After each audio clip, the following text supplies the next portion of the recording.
morning and a very warm welcome. You are watching JanataTelevision and this is the English Bulletin with me, Sushant Dhakal. The top stories first.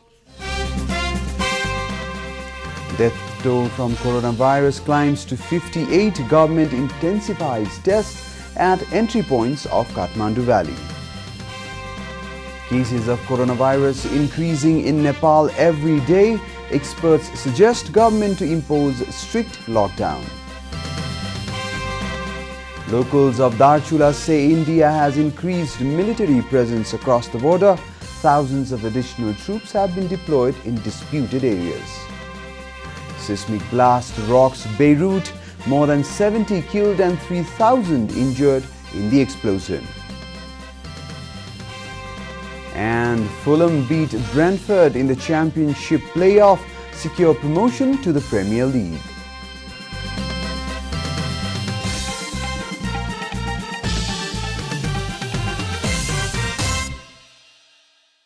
And now the news in detail.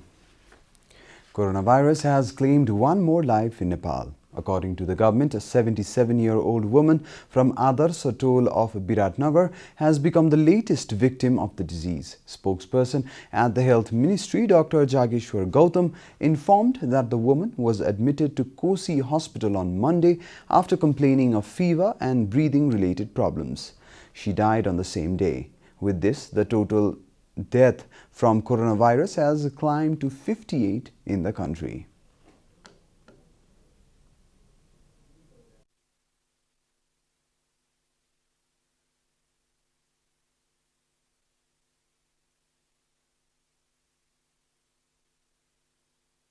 Adarsh toll बस्ने वर्ष 77 को एक पुरुषको 2077 साउन 19 गते दुःखद निधन भएको छ। ज्वरो तथा श्वास प्रश्वासमा समस्या आएपछि साउन 19 गते बिहान 9:30 बजे कोशी अस्पताल विराटनगर उपचारको लागि आएको र आइसोलेसनमा भर्ना गरिएको थियो। मधुमेह तथा उच्च रक्तचापको बिरामी उहाँ हुनुहुन्थ्यो। यो सँगै निधन हुनेको संख्या 58 पुगेको छ। Meanwhile, 40 persons tested positive for coronavirus during tests conducted at various entry points of Kathmandu Valley yesterday. The government had collected 10,853 samples from the entry points, including Sanga, Nagdunga and Forping. Altogether, 16 persons tested positive at Nagdunga, 13 at Sanga and 11 at Forping. नागडुङ्गामा 16, सागामा 13 र फर्पिङमा 11 गरी जम्मा 40 जना र यो total सङ्कलन गरिएको स्वाबमा positive हुनेहरूको प्रतिशत 0.4% छ। The government confirmed 259 new cases of coronavirus yesterday. The total number of cases has reached 21,009. Meanwhile, the number of active cases in country is currently 5,925 after the authorities discharged 65 patients yesterday following their full recovery. So far, 15,026 persons have recovered from the disease in the country. Prime Minister K.P. Sharma Oli yesterday met with public health experts and concerned stakeholders to discuss about the rapid surge in coronavirus cases across the country. During the discussion held at Prime Minister's residence in Balwatar, the experts suggested the government to reimpose the lockdown and even opt for curfews in highly vulnerable areas to curb the spread of the virus. Due to the looming fear of community spread of the disease, the experts have recommended the Prime Minister to impose strict lockdown for 15 days, informed public health expert Dr. Ravindra Pandey.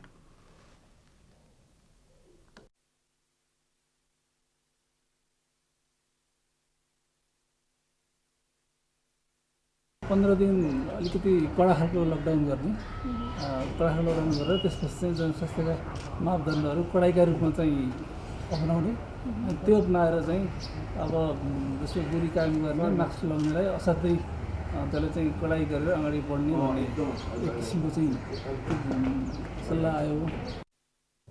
Some other experts have suggested restriction of movement at border areas and sealing the affected areas to stem the outbreak. They argued that lockdown alone cannot contain the global pandemic. बढी संक्रमण छ त्यहाँ चाहिँ नि व्यवस्थित lockdown जुन खुकुलो गरेको लकडाउनलाई अझ व्यवस्थित गरौँ हामी अब 4 खुकुलो अगाडि गएर 10 खुकुलो पछाडि आउने होइन हामी जहाँ खुकुलो भइसकेको छ त्यहाँ पर व्यवस्थित गरौँ जस्तो तराईका विभिन्न ठाउँहरूमा जहाँ अलिकति सङ्क्रमण बढेको जस्तो देखिन्छ त्यहाँको खुकुलोपनलाई व्यवस्थित गरेर अलिक कडाइ बढाउँ तर जहाँ भएको छैन त्यहाँ चाहिँ चाहिने भन्दा बढी लकडाउन फेरि गर्न नखोजौँ त्यसले गर्दाखेरि अन्य समस्या स्वास्थ्य समस्या र अन्य आर्थिक समस्याले चाहिँ मान्छेहरू पिरोल्न सक्छ भनेर मैले त्यो हिसाबले भनेको छु। Dr. Pandey said he is hopeful that Prime Minister Oli will consider the suggestions and recommendation of the experts and take appropriate decision. The infection can climb at an alarming rate if prompt steps to curb the disease are not taken soon, Dr. Pandey warned. The Prime Minister has affirmed he will take necessary decisions soon after holding meeting with officials of the Health Ministry, CCMC and the Cabinet Ministers, informed Prime Minister's press advisor Surya Thapa. After the cases of coronavirus rose exponentially in the Tarai region in the last couple of weeks, the government has been continually issuing prohibitory orders in those places. Districts like Bara, Parsa, Morang, Baake, Dhanusha are among those places where prohibitory orders have already been issued. The District Administration Office of Dhanusa had issued the prohibitory order after cases of coronavirus started to increase in the area. After cases of coronavirus were confirmed in the Chief Minister of Province 2, members of its cabinet, Ministry of Social Development and Ministry of Internal Affairs and Law, the prohibitory order was issued in Dhanusha. Sarlai district also issued the prohibitory order after cases of coronavirus started to rise in the region. After Bara, Parsa and Saptari district of Province 2 went under lockdown, Sarlai district also issued the prohibitory order starting Wednesday morning from 6 a.m. for a minimum of 1 week. Birganj of Parsa district is also under prohibitory order. The movement within the region was strictly monitored after cases of coronavirus rose exponentially. Currently, 4 out of 8 districts of Province 2 have issued the prohibitory order, with some parts of the remaining 4 districts also under strict regulations. Other places that have issued prohibitory orders include Baake and Sunsari. Similarly, Birtamor and Arjundhara of Chhapa have also gone under lockdown. This is Janata Bulletin. We'll be right back after a short break.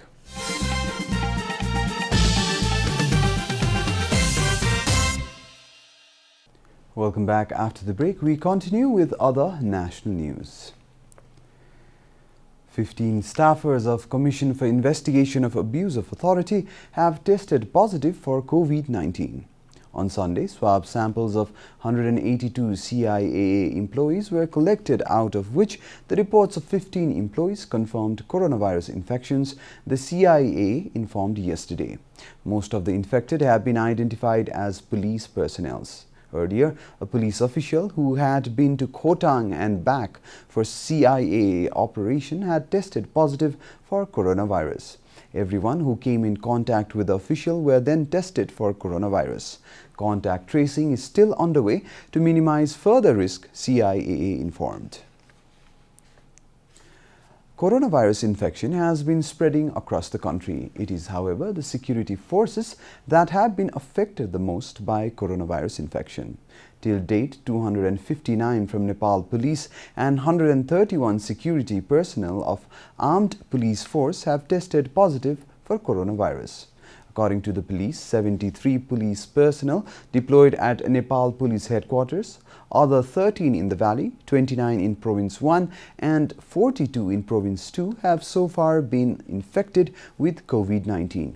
Similarly, 48 security personnel in Gandaki Province, 15 in Province 5, 27 in Karnali Province and 12 in Sudur Paschim have also tested positive for coronavirus. Among the infected include 1 SP, 6 inspectors, 12 sub-inspectors, 16 assistant sub-inspectors, 69 sergeants, 151 police constables and 4 office helpers. According to the police headquarters, 105 police personnel have so far been discharged after recovery. Similarly, 131 security personnel from armed police force have also tested positive for COVID-19. According to the data provided by AFP, 1 each from Kathmandu and Bara, 33 from Jhapa, and remaining all security personnel stationed at Ilam have tested positive for COVID-19. India has reportedly increased its security presence in disputed border areas from Darchula to Kalapani. It has been learned that India has almost doubled its security forces in these disputed areas.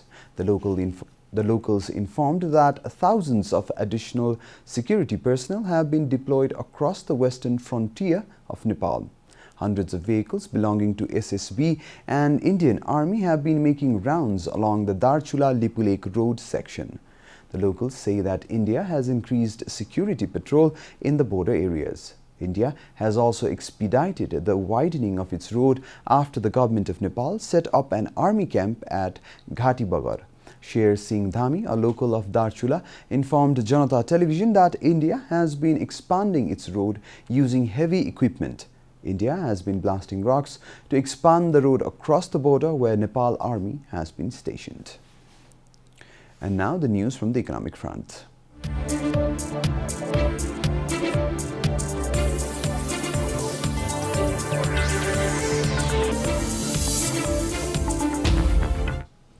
Government authorities have decided not to charge any fine for renewal of driving license if it is renewed within the Nepali month of Bhadra. All renewal applications after March 24th will be exempt from any sort of fines in the renewal process, informed the Director General of the Department of Transport Management, Gogan Bahadur Hamal. The decision to exempt fines for the license renewal during the lockdown period was made by the Transport Ministry. The deadline has now been extended till the end of the Nepali month of Bhadra or mid-September. Hamal informed that after the government's decision to extend the deadline, the Transport Department has been focused on implementing the new software to help ease up the registration process and renewal. Time for a short break here at Janata Bulletin. Stay tuned for international and sports news.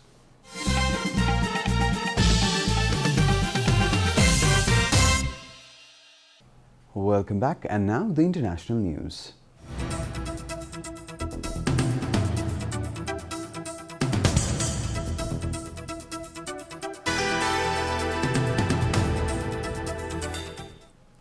A massive explosion rocked Beirut yesterday, flattening much of the city's port, damaging buildings across the capital, and sending a giant mushroom cloud into the sky. According to the Associated Press, more than 70 people were killed and 3,000 injured, with bodies buried in the rubble. The blast struck with the force of 3.5 magnitude earthquake, according to Germany's Geosciences Center, GFZ. It was heard and felt as far away as Cyprus, more than 200 kilometers across the Mediterranean Sea. The sudden devastation overwhelmed a country already struggling with both the coronavirus pandemic and a severe economic and financial crisis. Hospitals quickly filled beyond capacity, pleading for blood supplies and generators to keep their lights on.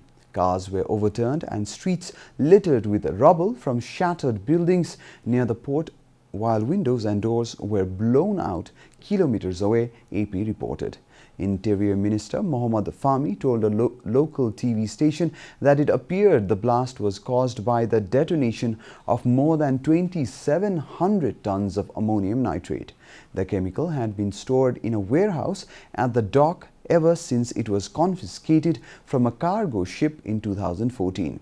Witnesses reported seeing an orange cloud like that which appears when toxic nitrogen dioxide gas is released after an explosion involving nitrates. The International Labour Organization yesterday welcomed a global agreement to combat the worst form of child labour in the process that lasted 21 years, the Associated Press reported. According to the news agency, it was the first time that all of its member states ratified a convention. The 101-year-old United Nations agency that brings together governments, businesses and workers group says ratification, formalized by Pacific Archipelago, Tonga, means all 187 members have ratified the convention. It was the fastest ratification of a convention at ILO.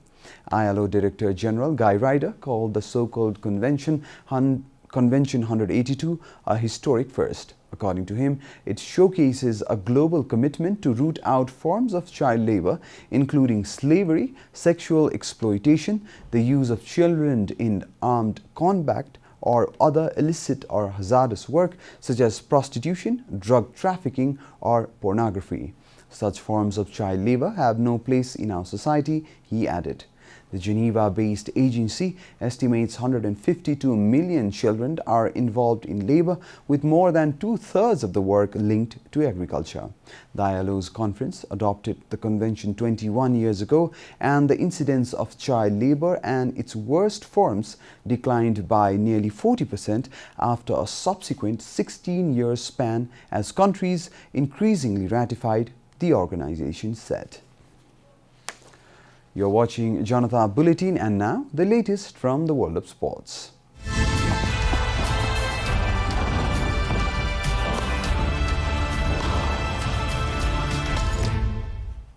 Fulham beat Brentford in Championship playoff to secure an immediate return to the Premier League. Left-back Joe Bryan was the central figure for a Fulham side who will potentially secure a little over £130 million in the coming 3 years after being promoted to the Premier League.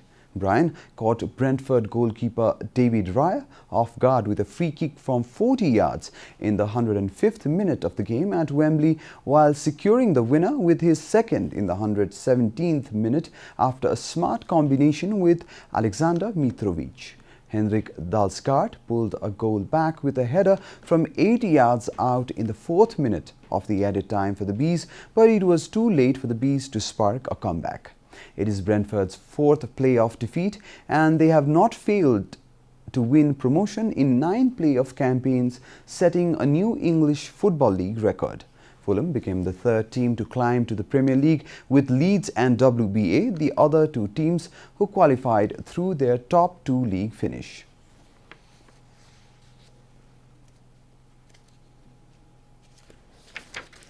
Former Real Madrid and Spain goalkeeper Iker Casillas has retired from football at the age of 39.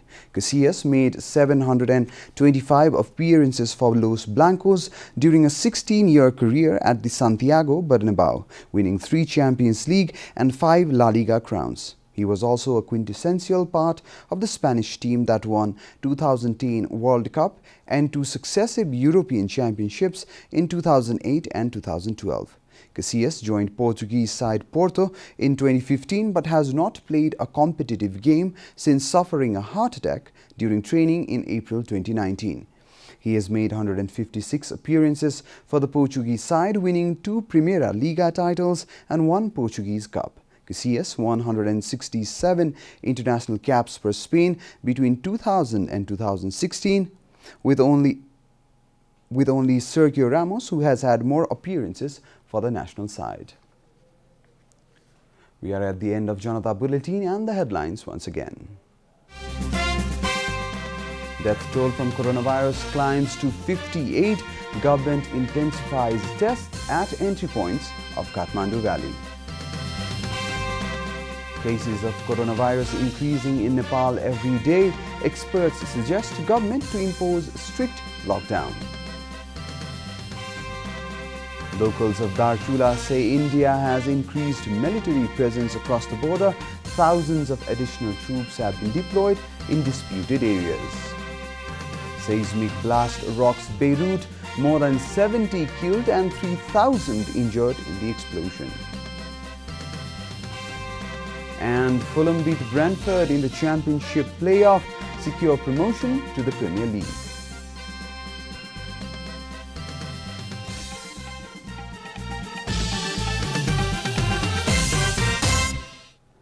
And that's all from the English News Desk for today. You can follow Janata Television and our programs on various social media platforms, including on our website janatasamachar.com.